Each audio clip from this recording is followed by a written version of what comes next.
Sakyk, kas nutiko trečiose rungtynėse mažojo finalo? Tai jau nutiko turbūt antrų rungtynių viskas gale.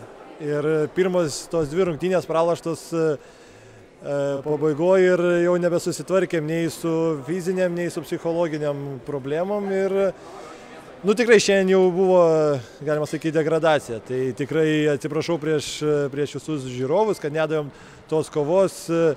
Bet turbūt išsekam tiek fiziškai, tiek psichologiškai per visą tą sezoną ir plius tos dvi skaudžiai pralaimėtos rungtynės davė savo. Nes pakalbėkime apie visą sezoną. Tai buvo paskutinės rungtynės. Kaip tu, kaip treneris, jį apibendrintum? Sezonas tikrai labai sunkus. Pasijautė, kad perėjom iš B į A divizioną.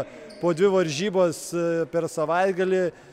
Tai tikrai atima daug ir psichologinių, daug fiziologinių jėgų. Tiek man kaip treneriui buvo naujas iššūkis kiekvieną savaitę ruoštis prieš skirtingas komandas. Atrodo, vieną savaitę žaidė prieš vienokias, kitą savaitę prieš kitokias. Studentai patyrė žaidėjai. Tikrai šitą iššūkį priėmėm kaip visa organizacija, tikrai šauniai, aš manau.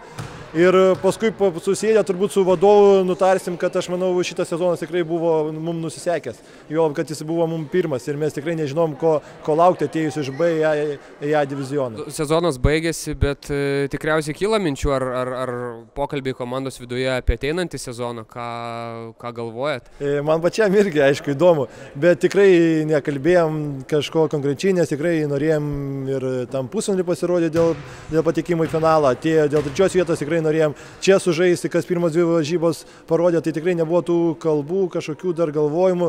Sakėm, kai viskas pasibaigs, nurims, susigulės, tada susėsim ramiai, pasidėliosim, kas buvo blogai, kur galima patobulėti ir manau tikrai pamatėm, ko trūksta mums. Ir drąsiai galima viską susidėliojus, kabintis, pradžiai kalbėkim apie medalius, o paskui gal ir aukščiau. Jeigu tavęs paklaustų kas nors iš šalies apie RKL A divizioną, apie pajėgumą, lygį, ką galėtum atsakyti? Šiaip aš pats pirmą kartą šitam A divizione, minėjau, tikrai lygis pakilęs. Manau, tai pirmos tos komandos tikrai galėtų drąsiai konkuruoti ir NKL lygoje. Man kaip jaunam treneriui tai buvo ypač jautėsi, nes, sakau, turėjau ir analizuoti skirtingus varžovus, ruoštis jiems. Pačią komandai žaidė tikrai patyrę geri žaidėjai. Tai tikrai reikėjo juos sutvardyti, kažkur tai jiems padėti, kažkur jie man padėjo.